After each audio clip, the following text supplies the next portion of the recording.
Hey guys, I'm Pixel Dan, and this is a review of the Masters of the Universe Classics, Laser Power HeMan, and Laser Light Skeletor. This is it, my friends, the final two figures that wraps up the vintage Masters of the Universe toy line.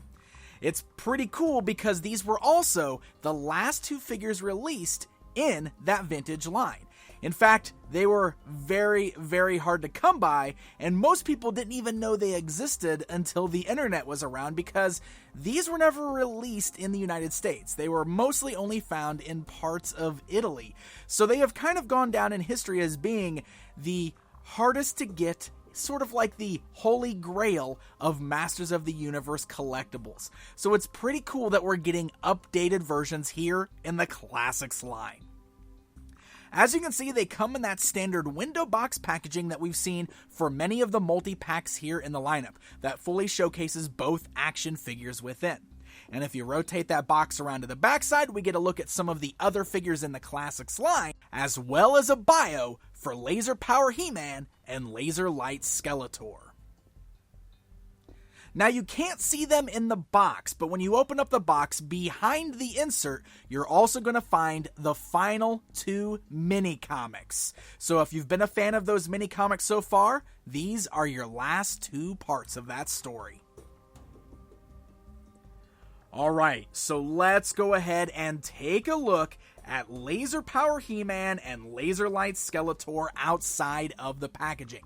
You'll notice right away that these are variations of HeMan and Skeletor that are very different looking than all of our past incarnations. Figures like Flying Fist HeMan and Terror Claws Skeletor were simply our standard HeMan and Skeletor with just some different armor bits. These two figures have quite a different look going on with them, which they should, because the vintage figures did as well. One thing to note about these guys is they are sort of like the missing link between that vintage MOTU line and the New Adventures of HeMan line, much like those vintage figures were. You'll notice that with both HeMan and Skeletor, there's a lot going on with their styles that sort of start to show that transition to the more spacey theme of New Adventures. So let's go and take a look at these figures one by one, and we're going to start off with our hero, HeMan.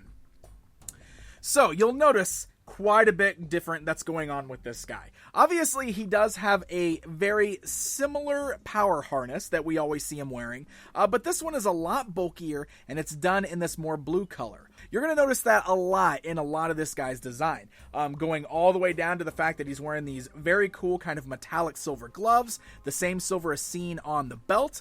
He's got this great turquoise color seen all throughout the outfit that he's wearing, and instead of wearing those classic furry boots, he's wearing some nice kind of futuristic looking boots, which have a very good two-tone paint deco. You'll notice we've got some nice metallic blues on the feet, and I do love the sculpt. There's a great amount of detail in there, just very, very unique looking boots on this guy. I do think that that's very cool all the way throughout the outfit there. It's very nice looking, nice two-tone paint deco. And then you'll notice on his back is this very large backpack. This is very gimmicky, obviously. The vintage figures were very gimmicky as well. In order to get the light-up features, both figures utilize these huge battery packs. And while Masters of the Universe Classics has foregone many of the action features, they did these exactly the same way as the vintage figures. So that was very interesting to see. So they have these very large battery packs. Now, HeMan's is part of his harness. So he is a standard Classics buck underneath this with all of the same articulation. And if you wanted to, you can even remove this harness. You can see it just comes right off the figure just by undoing the straps there. The battery packs there just utilize those button cell batteries, and we do have little screw covers under there, so you could unscrew that and replace the button cell batteries if you want to. And you'll also notice that we've got this little cable here that connects from the battery pack to the power sword, which you can see is also holstered on the side. Kind of has like a Ghostbusters Proton Pack vibe to it. We can just holster that sword right there on the side. So before we get into talking about that sword, let's talk about the head sculpt. because this is another He-Man that has a very different head sculpt. Now, the vintage figure also featured a different head sculpt, and it was the first He-Man figure to have a different head sculpt from all the other variations. And it was a very Dolph Lundgren-inspired head sculpt because it was around the time of the movie. So they purposely kind of made it not quite Dolph Lundgren, but similar. And you've kind of got that going on with this He-Man here as well. And it's a very cool head sculpt. I actually really like it. Love the swooping hair. I think it's very, very well done. Now, on his right arm, he has these armor bits that you can see that are snapped on there. Those are very easy to remove. You can see they just kind of sit right over the arm. They're going to kind of hinder the articulation a bit. In fact, if you move the arm around, you'll notice these pop off very easy. So, if you're planning to pose them around, that's one thing to be wary of. Those armor pieces don't stay on too good. It's going to be a common theme with these figures, especially with Skeletor, that they are definitely not about the articulation as much as they are about the action feature. So let's go ahead and show you what this looks like. Put the big sword in his hand. And I do note that that is a very big, oversized sword. It's a bit goofy looking, but again, it's to house the action feature. And you'll notice it's this bright kind of yellow sword. Looks very much like the New Adventure sword. So in order to trigger the light up effect, we have this button on the top of the battery pack. And pressing that button will light up the sword. Now, it doesn't really light up good in the lights, so we got the lights off for you so you can see how it works. When you press the button once on his back, it just glows a really nice bright yellow. It's a very nice effect. And after a short amount of time, it will just go off by itself. Now, one thing that's kind of neat is there is a separate feature. If you hold down the button on his back, the sword will begin pulsating. So you get this really cool flashing light effect. Very neat. Kind of looks like He-Man is powering up his sword. And again, that will flash for just a short amount of time, and then will eventually stop flashing. So, as far as articulation goes on this guy, like I said, he is a standard He-Man figure, so his motion is going to work the same. Ball joint at the head, so you can rotate the head all the way around, look left and right. You do got those ball joints at the shoulders, so the arms can go outwards, forwards, and backwards. Swivel at the bicep, standard joint at the elbow, and swivels at the wrist. It's just worth noting that, like I showed you, with the armor and everything on the right arm, it's going to hinder that movement just a bit, and the armor will pop off. We've got a crunch at the torso, as well as a swivel at the waist. We do have the nice hinge joints at the thighs. I will note that I love that they got the perfect loincloth there. You can see it's perfect. Goes all the way around like it's supposed to. Swivel at the thighs, standard joint at the knee, swivel at the boots, and then a nice joint at the ankle. For a decent amount of movement, you can see that the sculpt of the boots hinder it just a bit, but not too bad. You can still get a standard amount of poses out of this particular He-Man figure.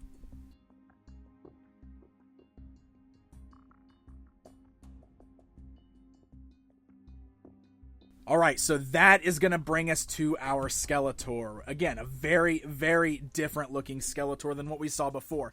And I talked about that missing link, sort of that gap that's bridged between the vintage line and New Adventures. And you could really see that with Skeletor here, and it was the same way with the vintage figure. You'll notice that he's got a lot of the circuitry kind of sculpted into his skin there. So lots of details going up and down his arms, on his legs, and all of that is really nice because all of that sculpted detail has a really nice metallic blue. So the paint job on this guy is very, very nicely done. Then the boots that he's wearing and the armor that is on his chest is all done in this two-tone kind of copper and gold combination that has a really nice shine to it. And it's all very clean, very crisp paint. And again, got that very New Adventures vibe because it looks like the armor is just kind of embedded into his skin. Bringing up to the head sculpt, again, very different for Skeletor. It almost has a bit of an alien vibe to it. It's also a big head. You're going to notice when we do some comparisons later that the head's very big on this Skeletor compared to others. And again, it's because of the embedded light-up feature. Now, Skeletor is different than He-Man in the sense that his battery pack is embedded into the figure instead of being removable on his armor. So that is really going to hinder his articulation quite a bit because this is all attached back here. And the cape is very solid and therefore doesn't move very much. You can see it's very, very sturdy on there because of that embedded battery pack. Now, it's the same thing. Button cell batteries, you got a screw port so you can remove it if you need to replace those batteries. And the hood on the top is very interesting because we also have the ability to just remove it. Very similar to what we saw with Eldor. It just comes off the figure, which reveals, again, more circuitry on the back of the head, which is very similar to New Adventures. So it's kind of a neat little sculpt there. One thing that is interesting about this, compared to the vintage figure had a cloth cape and hood. And it was very unique because it was the first Skeletor with not only a cape, but also with a removable hood. So for the first time, we could pull that back to see Skeletor's head sculpt. I like that they still left that on this figure. And I know it was the norm with the Classics line to give us plastic capes, but in this case, I kind of wish we had that cloth cape like the vintage figure. That was something really special about the vintage figure that I feel is a bit missing on this Classics version. And then that brings us to his other light-up feature, which you'll notice is this red or pinkish red hand, which is what's going to light up. And he also has this pink Havoc staff. It's translucent plastic. It is removable. The Havoc staff itself doesn't light up. It's the hand that lights up, and when the hand lights up, it's going to make that Havoc staff slightly glow. Now, since his light-up feature is embedded in the figure, this is one place where Skeletor also lacks articulation. The arm is solid, so we have no bicep swivel, we have no joint up here or in the elbow because we've got the cables running through the hand for the light-up feature. So Skeletor's articulation is a lot more hindered than He-Man's. If we remove the hood, then the head is on a joint that still allows it to look left and right. But again, we got the cables going up to do the light-up eyes.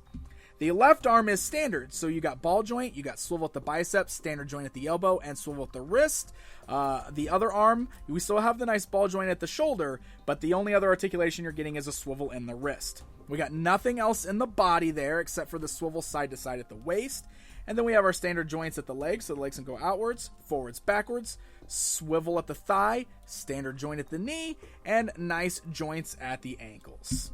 So, Skeletor is not going to be able to be posed around too much, but as I said earlier with He-Man, these guys are not about articulation as much as they are about the light-up features. Same with Skeletor. There's a button right here on his back, and when you press that button down, you get really awesome light-up eyes, and you get the light-up hand, which also helps to make the Havoc staff glow. It doesn't turn out too good in my lights, so looking at him in the dark, you can see just how bright the light-up feature is. It's really, really cool looking, especially those light-up red eyes. And just like with He-Man, if you hold down the button on his back, you will get a pulsating effect, which looks really wicked with his eyes kind of flashing, and it makes it look like he's kind of firing or charging up his Havoc staff to blast it at He-Man.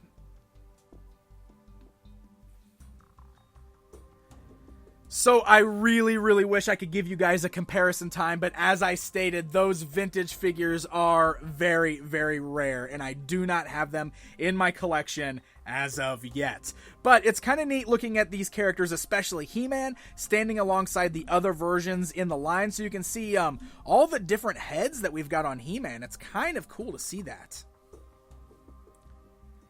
So there you go, my friends. There is a look at Laser Power He-Man and Laser Light Skeletor. These are very gimmicky action figures, but so were the vintage ones. And this is one of those cases where I really feel like it was important to carry over that vintage action feature to make these guys feel like something. If they didn't have the light-up effect, they just wouldn't be the same. I feel like they really would have fallen flat. Now, that is definitely going to get in the way of your articulation. You're not going to be able to pose these guys around too much, especially with Skeletor, and it's going to make some of the sculpting look a little odd, such as Skeletor's larger head and immobile cape. But the action features are still cool. I think the sculpts are still very nice for what they are, and I always appreciated the very unique look at these figures. And I think these are a very fun way to end off the vintage figures. Amazing, right? Every single figure from the vintage line has now been remade in Masters of the Universe Classics, something that I never imagined would have happened when this line first started. So these figures are the last figures in the 2015 Club Eternia subscription and are the holiday item, which will be made available on MattyCollector.com in December. So happy hunting, my friends, and until next time.